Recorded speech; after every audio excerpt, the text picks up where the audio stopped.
আপনি যখন শ্রীমঙ্গলের সৌন্দর্য দেখবেন, সুবহানাল্লাহ আপনাকে কেউ বলতে বলতে হবে না, অটোমেটিক্যালি আপনার ভিতর থেকে বের হবে সুবহানাল্লাহ।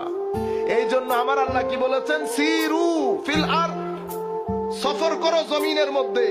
তো ভিতর থেকে সুবহানাল্লাহ বলার দরকার কি?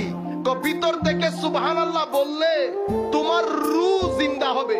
তোমার যদি রূহ জিন্দা হয়, তোমাদের মানসিক স্বাস্থ্য সুন্দর হবে। আমার আল্লাহ আমাদের জন্য পৃথিবীকে সাজিয়েছেন থাকার জন্য, এবং এই পৃথিবীর জমিনকে আমার আল্লাহ উর্বর করেছেন, উপর থেকে বৃষ্টির ব্যবস্থা করেছেন, প্রত্যেক এমন জিনিস সৃষ্টি করেছেন যেটা আমার জন্য উপকারী। ওয়ালাকুম ফিল আরদে মুস্তাকার ওয়া মাতা ইলা ঈদ, তোমাদের জন্য জমিনকে তোমাদের থাকার জন্য উপযোগী করেছি এবং তোমাদের জন্য খাদ্যের ব্যবস্থা করেছি।